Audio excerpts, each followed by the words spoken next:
جب ہم tax net کی بات کرتے ہیں تو یہ کہتے ہیں کہ جی ہر سیگمنٹ کو لیں، آپ ایگریکلچر کو بھی لیں، اسٹاک کو بھی لیں، سب کو لیں اس کے اندر. پہلے تو ایک ناظرین کو یہ بتلائیے کیپٹل گین ہوتا کیا ہے، نمبر 1 چیز. اور یہ چیز جو تھی پہلے ہوتی تھی پاکستان میں، جب بھٹو صاحب تھے اس وقت بھی دی جاتی تھی، بعد میں اس کو شاید سسپینڈ کر دیا گیا.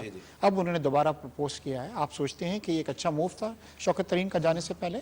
نہیں سر، ہم بالکل یہ نہیں سوچتے ہو، بلکہ ہمارے یہاں تو اندر یہ بھی بات ہو رہی ہے کہ جو ریپریزنٹیٹیو گئے تھے کیپٹل مارکیٹ کے، کیا انہوں نے صحیح سے ہمیں پیش کیا ہے، یا انہوں نے ریپریزنٹیشن صحیح کی ہے کہ اتنا بڑا بوجھ جو 36 سال سے پہلے نہیں آ رہا تھا اور جس کو 36 سال سے پرولونگ کیا جا رہا تھا، اس کی کچھ وجوہات تھیں تو اس کو اچانک ختم کیا گیا ہے. ٹھیک ہے، ہمیں پتا تھا کہ لگے گا، لیکن کیپٹل گین ٹیکس کا جب 74 میں ختم کیا گیا تھا تو وہ نیشنلائزیشن ہو گئی تھی، تو گورنمنٹ نے یہ دیکھا کہ اب اس میں کیپٹل مارکیٹ میں جان نہیں رہی، تو اس کو ایک ایگزمپشن دی گئی. اور پھر بتدریج چاہے ڈکٹیٹرشپ آئی ہو چاہے ڈیموکریٹک حکومت آئیں، سب نے اس کو ایکسٹینشن دیتے گئے.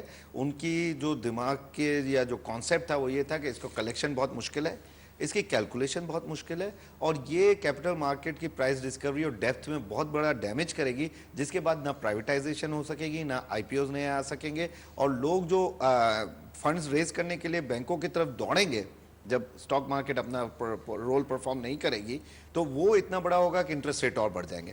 تو یہ اگر آپ اوور آل ویژن دیکھیں گے تو اتنا بڑا ڈیمیج ہے کہ ہم اس سے پہلے کئی مرتبہ ایکسٹینشن اسی لیے کہ آپ کیپٹل گین ٹیکس نہ لگائیں، ہمارے سے فکس لے لیں، جو سی وی ٹی کی شکل میں بھی لیا جا رہا تھا، جو ایف ای ڈی کی شکل میں ابھی بھی لیا جا رہا ہے، اور جس کی کیلکولیشن بڑی ایزی تھی، اور ہم خود ہی کلیکٹنگ ایجنٹ بن کے گورنمنٹ کو تمام لوگ جو اسٹاک میں انویسٹ کرتے تھے، چاہے وہ پروفٹ کرتے ہوں یا لاس کرتے مگر ہوں، ان ظفر کو صاحب دے آپ دیتے کے تھے. کچھ نمائندے فائنانس منسٹر صاحب سے ملے تھے، جی جی اور اس کے اندر میرے خیال سے ان لوگوں نے اس چیز کے لیے اگری کیا ہے، جس کی وجہ سے اس کے بعد یہ اناؤنسمنٹ کیا گیا ہے. ان کی ایگریمنٹ یہ تھی کہ اگر آپ کو لگانا ہی ہے تو 5% سے شروع کریں، اور پھر 5 سال کے اندر اس کو 10 پر پہنچائیں، تاکہ وہ جو ایک اس کے اوپر امپیکٹ آئے گا وہ آپ کو 5% میں کیلکولیشن ہو جائے گی کہ اس میں آپ کو ریونیو چلے ظفر صاحب، میں جنریشن. دوبارہ آپ کے پاس آؤں گا اور پوچھوں گا کہ کتنے پیریڈ کے لیے اس کو ہم لے کے چل سکتے تھے اور یہ زیادہ کیوں لگایا گیا ہے. بسن صاحب، ہم اکثر بات کرتے ہیں کہ ڈالرز جو ہیں افغانستان جناب اسمگل ہو رہے ہیں.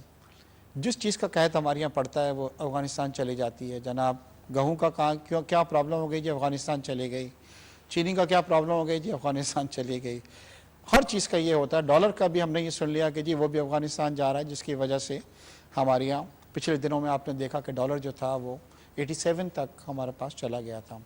اور بڑا افسوس کا مقام تھا کہ بنگلہ دیش جیسا کنٹری جو ایک وقت ہمارے پہ بوجھ سمجھا جاتا تھا، اس کی کرنسی اس وقت ہم سے زیادہ اسٹرانگر ہے. ہم انڈیا کی بات نہیں کر رہے ہیں جہاں پہ تقریباً کوئی 40 روپے کا ڈالر ہے. یہ کیوں ڈالر جو تھا اسمگلنگ اس کی ہو رہی تھی افغانستان کی طرف؟ کیا وجوہات کیا تھیں اس کے؟ اس کی 2 وجوہات تھی. پہلی تو یہ آپ نے خیر پڑھا ہوگا اور ٹی وی پہ بھی آیا تھا کہ ایک رومر اڑائی گئی تھی کہ 500 اور 1000 کے نوٹ بند ہونے والے ہیں. تو اس کے بعد یک خریداری یکدم بڑھ گئی، اور آپ نے دیکھا کہ ہمارے جو افغانستان کے اندر بھی اور یہاں بھی جو افغانی رہتے ہیں 80% ان کی انویسٹمنٹ پاکستانی روپیز میں ہوتی ہے، اور وہ بینکوں میں پیسہ نہیں رکھتے، گھروں میں رکھتے ہیں. تو انہوں نے جب دیکھا کہ ہو سکتا ہے یہ روپے جو ہے بدلی ہو جائیں گے اور ہمارے پیسے گھر ہی رہ جائیں گے، تو انہوں نے اس کے ڈالر خریدنا شروع کر دیا، اور وہاں کا اس کی ڈیمانڈ بہت زیادہ بڑھ گئی. وہ ابھی وہ سنبھلے ہی نہیں تھا کہ شوکت ترین صاحب کا بیان آ گیا کہ 5% اور روپیہ گرے گا، تو اس نے اس کو اور زیادہ اس میں آگ لگا دی. تو دیکھتے ہی دیکھتے ڈالر جو 87 تک، اور اسمگلنگ بہت، ہم نے خود میڈیا پہ بھی کہا، ہوم منسٹر سے بھی کہا کہ بارڈر پہ جو ہے اسمگلنگ بہت زیادہ ہے، وہاں آپ کوئی فورس کھڑے، تو انہوں نے وہاں فورس کھڑی کی، اس کا رزلٹ نکلا ہے. اور آج دیکھیں اللہ کا شکر ہے کہ پچھلے 1 مہینے میں تقریباً 2.5 روپے ڈالر گرا ہے. اس کی بنیادی وجہ ہے کہ اسمگلنگ رک گئی ہے. اور کہاں پہ آ کے رکے گا بستان صاحب یہ؟ اگر اسٹیٹ بینک نہیں روکتا، ابھی جو سپلائی آ رہی ہے، اور ہوم ریمیڈنس پچھلے ہم نے جو 10 دن کا ریکارڈ دیکھا ہے بہت زیادہ ہے. ہوم ریمیڈنس بھی انٹر بینک میں بھی ایکسچینج کمپنیوں کا وہ بھی 90% اس وقت جا رہا ہے. تو میں سمجھتا ہوں اگر اسٹیٹ بینک روکتا نہیں ہے تو اگلے 80 تک بھی جا سکتا ہے. جا سکتا ہے. جی جی. ڈاکٹر صاحب، آپ ہمیشہ فرینڈس آف پاکستان کا آپ نے ہمیشہ اس کو کہا ہے کہ فرینڈس آف پاکستان سے ہمیں کوئی امداد نہیں ملے گی، اور ہمیشہ آپ کئی فورمز کے اوپر یہ کہتے رہے ہیں، اور اب دیکھنے میں یہ آ رہا ہے کہ فرینڈس آف پاکستان کی طرف سے واقعی میں ہمیں کوئی امداد جو ہے نہیں مل رہی ہے.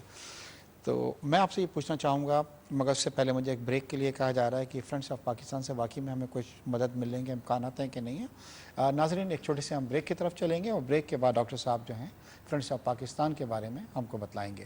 ہمارے ساتھ رہیے گا.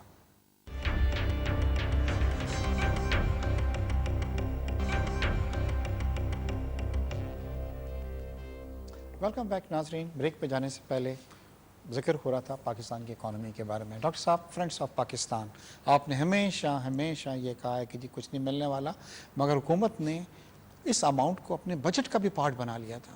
ملے گا کچھ نہیں کہ نہیں ملے گا ہمیں؟ اشتیاق بیگ صاحب 26 سپٹمبر 2008 کو اس کی پہلی میٹنگ ہوئی تھی فرینڈس آف پاکستان کی. اسی وقت یہ کلیئر ہو گیا تھا کہ فرینڈس آف پاکستان کو نقد رقم نہیں دے گا. یہ بالکل کلیئر بات تھی. انہوں نے یہ کہا تھا کہ ہم پاکستان کو IMF سے قرضے دلائیں گے اور پاکستان وار آن ٹیرر لڑے گا. یہ بالکل 8.5 ارب روپے کی ایک فگر تھی اخباروں میں آئی تھی اور سب نے کہا تھا کہ 8.5 ارب ڈالر تک کے لوگوں نے کمٹمنٹس کیے ہیں. دیکھیے وہ بھی حکومت نے میرے خیال سے اس کو جان بوجھ کے غلط بیانی کی تھی. بات دو ہوئی تھی. ایک تو انہوں نے یہ کہا تھا کہ ہم پرائیویٹ سیکٹر کو یہ کہیں گے کہ وہ پاکستان میں انویسٹمنٹ کریں, آپ پروجیکٹس لے کر آئیں.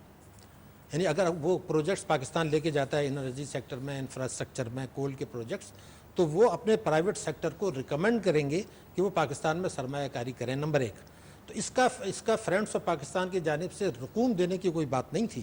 اب میں آپ کو بتاؤں کبھی 10 دن پہلے جو PII ہے انہوں نے میرا ایک لیکچر ارینج کیا تھا جس میں فرانس کے کونسل جنرل آئے تھے, رشیا کے آئے تھے اور بہت سے کونسل جنرلز تھے. وہاں میں نے پاکستان کی اکنامی کو چیلنجز اور اپرچونیٹیز کی بات کی تھی اور وہاں